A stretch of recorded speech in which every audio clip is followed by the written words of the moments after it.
नमस्कार दोस्तों, कैसे हैं आप लोग। मेरी चैनल में आप सभी का स्वागत है। मेरी चैनल रंगीन राह है, a road to success, a road to stardom. दोस्तों, ये मैं इसलिए आपको याद दिलाऊं कि रंगीन राह है आपके दिल और दिमाग पे छा जाए।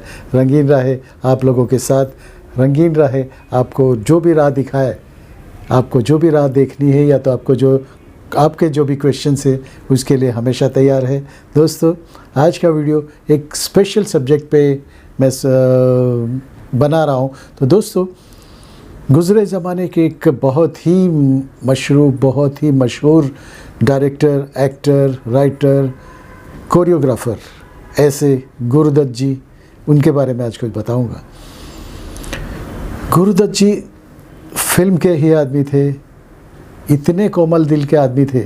सही में उनके जैसा कोमल दिल आदमी इंडस्ट्री में मिलना मुश्किल है। तो दोस्तों, उनके जीवन के बारे में बताऊंगा। एक्टर या तो राइटर या तो लिरिक्स राइटर बहुत कोमल दिल के होते, वो बहुत जल्दी पिघल जाते।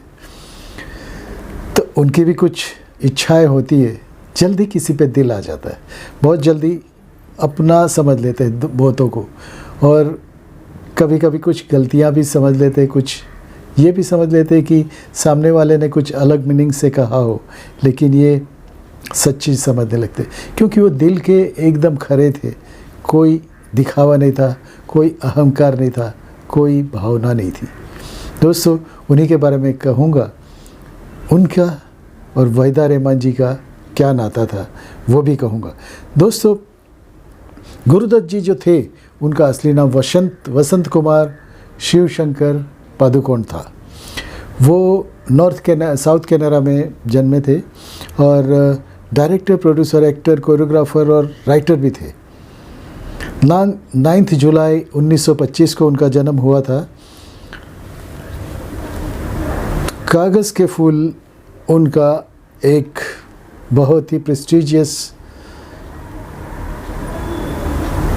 प्रोडक्ट था। उनकी जीवन की कहानी थी, समझ लीजिए। उनकी आत्मकथा थी, उनकी बायोग्राफी थी। क्यों?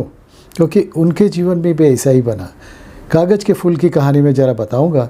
कागज़ के फूल में एक डायरेक्टर होता है, वो आता है और उसे एक भोली सी लड़की मिलती है जो कुछ दुनियादारी कुछ नहीं जानती, एकदम भोली सी है। वो मिलती है, उसे डायरेक्टर हीरोइन बना देते हैं और वो लड़की भी हीरोइन बन जाती है। लेकिन वो जो डायरेक्टर था, वो अपने दिल की बात उसे कह नहीं पाया और वो लड़की बहुत बड़ी हीरोइन बन गई। वही कागज़ के फूल में यही बात है, एक डायरेक्टर और एक हीरोइन की कहानी है। तो दोस्तों, उनकी खुद की कहानी थी और ये उन्होंने खुद ही लिखी थी। उनके जीवन में भी कुछ ऐसा ही हुआ। उनकी शादी गीता दत्त जी से हुई थी, जो कि पहले गीता चौधरी जी थी। वो बहुत बड़ी अच्छी सिंगर भी थी। तो दोस्तों, ये ट्रायंगल उनकी ज़िंदगी में कैसे हुआ? गीता दत्त जी, वहीदा रहमान जी और गुरुदत्त जी। गुरुदत्त जी, पहली उनकी डायरेक्शन की फ़िल्म थी बाजी, जो देवानंद जी ने दी थी। देवानंद जी की फ़िल्म थी बाजी, वो उन्होंने की थी। और सबसे पहले गुरुदत्त जी के बारे में कहूँ तो गुरुदत्त जी 100 mm का लेंस जो भी था, जो कि एरी कैमरा पे लगता था, वो ही लाए थे और उसके बाद लोगों ने वो यूज़ करने लगे और आउटडोर में भी शूट होने लगा। तो दोस्तों, वहाँ वो जो कैमरा से जो शॉट लिया जाता था उसे गुरुदत्त शॉट कहा जाता था, क्योंकि लाने वाले गुरुदत्त जी थे। तो दोस्तों, ये बात तो ये है कि कागज़ के फूल जब फिल्म बन रही थी, तब गुरुदत्त जी इनके साथ, वो फिल्म के साथ इतने जुड़ गए थे क्योंकि उनकी खुद की कहानी थी। सच में वो वहीदा रहमान जी को चाहने लगे थे, वहीदा जी भी उनको चाहती थी। वहीदा जी का शुरुआती दौर था, नई नई हीरोइन बनी थी, एक्ट्रेस बनी थी और गीता दत्त जी भी थी। लेकिन गुरुदत्त जी गीता दत्त जी को भी छोड़ नहीं सकते थे और वहीदा रहमान जी को अपना भी नहीं सकते थे। उनका दिल वहीदा जी पे बहुत आ गया था, लेकिन कुछ कर नहीं पाए क्योंकि वो एक बात आ जाती थी तो गीता दत्त जी को मालूम पड़ा, तो वो भी सिंगर तो थी लेकिन वो भी दिल की ये थी। वो उन्होंने देखा कि उसकी वजह से मेरी ज़िंदगी में कुछ कला आ रहा है तो मैं ही चली जाऊँ तो सही है। तो उन्होंने शराब पीना शुरू कर दिया और बहुत जल्दी 10 अक्टूबर 1964 में वो भी ऑफ हो गई। गुरुदत्त जी की भी एक बात है, गीता दत्त जी और उनकी शादी 3 साल के अफेयर के बाद हुई थी।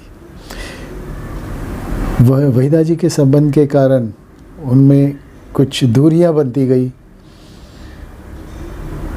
कागज के फूल के डायरेक्टर जहाँ पे खुद की लाइफ ही बतानी हो तो क्या बताया, और जो उन्होंने काम किया था गुरुदत्त जी ने, वो फिल्म फ्लॉप हो गई थी। कागज के फूल शुरुआती दौर में फ्लॉप हुई थी, उसके बाद बहुत चली, लेकिन गुरुदत्त जी को आदत लग गई थी शराब पीने की। तो एक रात उन्होंने शराब के साथ नींद की बहुत सी गोलियां ले ली। पेडा रोड पे रहते थे मुंबई में, और उनका निधन हो गया। तो दोस्तों, गीता दत्त जी ने जो कहा था, वक्त उसमें एक गाना भी था जो कि हीरोइन गाती है, वहीदा जी गाती है, क्योंकि उनमें भी, वो फिल्म में भी वो दोनों मिल नहीं पाए थे। वक्त ने किया क्या हंसी सितम, तुम रहे न तुम, हम रहे न हम। क्या गीत के लेखन भी थी, क्या गीत था, जैसे कि वो सच्चाई बता रही थी। गीता दत्त जी ने भी इतने प्यार से गाया था कि उन्होंने भी अपने दिल की सभी बातें इस गाने पे लगा दी थी। वक्त ने किया क्या हंसी सितम, तुम रहे न तुम, हम रहे न हम। दोस्तों, यही होता है ट्रायंगल में। और ये तो कलाकार जीव थे, उनकी अनकही कहानी फिल्म बनी कागज के फूल। गुरुदत्त जी भी, एक शॉट है उसमें, बाहर से आते हैं और सिर्फ दरवाजे पे खड़े हैं। बिखरे सभी बारी बारी, देखी ज़माने की यारी, बिखरे सभी बारी बारी। वो एक डायरेक्टर की लाइफ की कहानी थी जो कि दिल को छू जाती थी। इतनी दर्द भरी कहानी, इतना दर्द भरा अंत, सच्चाई और फिल्म एक बन गई, सच्चाई और उनकी ज़िंदगी एक बन गई। तो दोस्तों, गुरुदत्त जी का अंत हो गया ऐसे। एक बहुत ही अच्छा कलाकार हमने खो दिया। वहीदा जी ने बाद में शादी कर ली थी, उनके को एक्टर थे उन्हीं के साथ में। उनका भी निधन हो गया, उनके पति का, और आज वहीदा जी अकेली है। वहीदा जी का बहुतों के साथ अफेयर चला, बहुतों ने, क्योंकि वहीदा जी का जो ब्यूटी थी, वो अल्हड़पन था, जो मासूमियत थी, कोई भी कायल हो जाता था। तो वहीदा जी के साथ और किसी के ज़िंदगी कुर्बान करने की बात जो आती है, वो अगली वीडियो में बताऊंगा। लेकिन दोस्तों, ऐसे होता है, सच्चाई और फिल्म उनकी ज़िंदगी पे छा गई, और कागज़ के फूल की तरह सिर्फ फूल रह गए जिसमें सुगंध तो आती नहीं, लेकिन कहते हैं कि कागज़ के फूल है ये। तो दोस्तों, उनके जीवन के बारे में, गुरुदत्त जी के जीवन के बारे में यही कुछ बातें थी। जब मैं उनकी ये फिल्म देखता हूँ तो याद आता है वही गुरुदत्त।